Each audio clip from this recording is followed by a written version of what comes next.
Welcome back to G Fun Facts Online. Today, we are taking a journey deep into the human past, specifically to the desolate, sun-scorched landscapes of southern Jordan.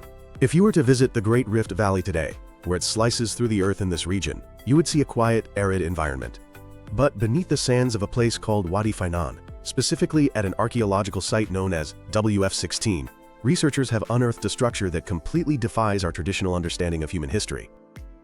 We are talking about a discovery that dates back approximately 11,600 years to the pre-pottery Neolithic A period. What they found there wasn't just a simple hut or a campsite. It was a massive, oval-shaped building reminiscent of a modern amphitheater.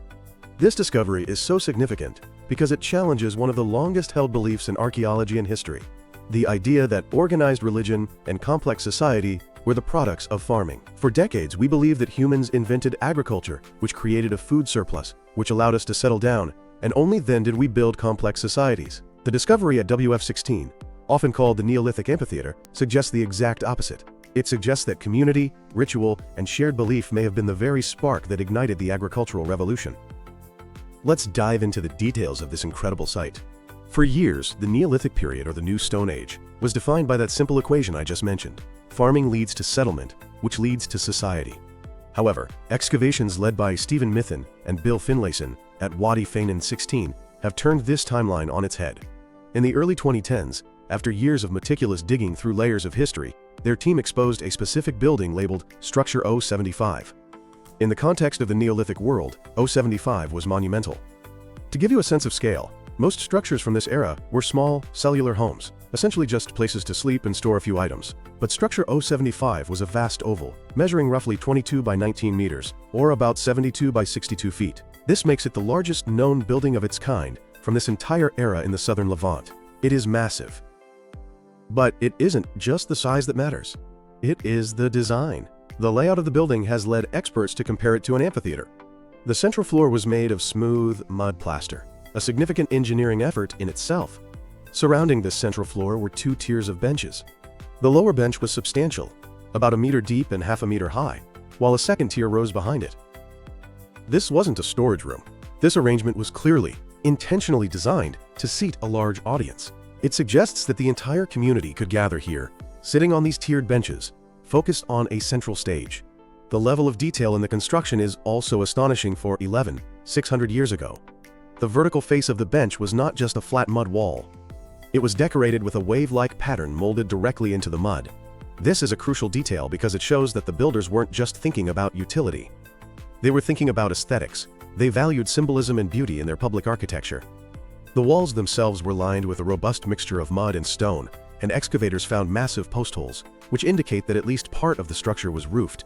You can imagine the effect this would have had: a roof providing shade for the gathered crowd, or perhaps creating a dramatic interplay of light and shadow during rituals held inside. So what actually happened inside this 11,600-year-old arena? The architecture gives us some fascinating clues. It was, in many ways, a stage for the Stone Age. In the very center of the structure, archaeologists found stone mortars set into raised platforms. Now usually, when we find mortars, we think of grinding grain in the privacy of a home for a family meal. But these were placed centrally, on a stage. This suggests that the act of processing food was theatrical. It wasn't a chore, it was a public performance. They were likely processing wild barley, pistachios, or almonds, and doing so in front of an audience elevated the act to a ritual. The deposits surrounding the structure tell us that this was a place of consumption too. The area was rich with the bones of wild cattle, known as aurochs, as well as goats and gazelles. This wasn't a place for everyday family meals. This was a site for massive communal feasts. The community would gather here to slaughter, cook, and consume large quantities of meat. We have to remember, this was an age before police, before written laws, before contracts. These feasts were the glue that held society together. Bonding over a massive meal in this amphitheater was how they forged a collective identity.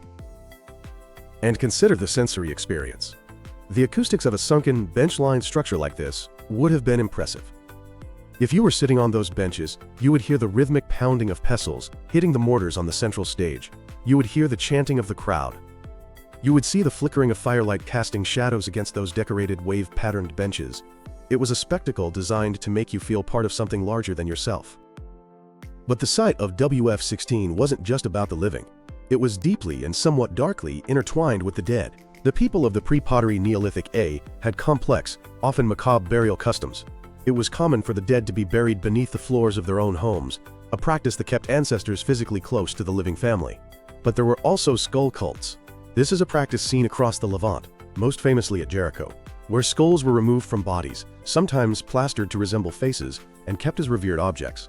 At WF16, the excavators found something chilling and fascinating: a headless skeleton inside a burning building. This hints at a hasty or perhaps highly ritualized event, where the head was taken as a keepsake or a totem before the structure was consumed by fire. We also see evidence of how the living adorned themselves. The site is littered with evidence of beadmaking. Thousands of beads made from marine shells, imported obsidian, and a specific green stone, likely malachite or copper ore, have been found. These weren't just trinkets. They were likely markers of status, trade, or ritual participation. You can visualize the people sitting on those amphitheater benches, wearing these green stone beads, watching the performance in the center. All of this brings us to the most revolutionary part of the WF16 discovery: the theory of society before farming. The existence of this amphitheater supports the idea that social cohesion came first. In the traditional view, people started farming to feed themselves, and the population boom forced them to organize. But WF16, along with its famous northern cousin G and OUML, Bekli Tepe in Turkey, suggests the opposite. The theory goes like this. First, hunter-gatherers felt the need to gather. They came together to build these monumental structures for rituals and social bonding. Second, the pressure to feed these large crowds created a problem. Gathering hundreds of people in one place for weeks at a time created a massive demand for food that simple hunting and foraging couldn't reliably meet. And third, to sustain these massive festivals, they began to experiment with cultivating wild grasses. They didn't farm to survive the winter, they farmed to party. They farmed to sustain the rituals that defined their society. The amphitheater at WF16 was likely a parliament of sorts.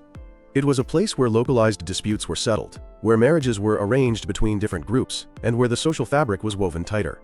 This allowed disparate bands of hunter-gatherers to merge into the world's first settled villagers. The discovery of the WF16 amphitheater is a powerful reminder that the people of the Neolithic were not primitive cavemen.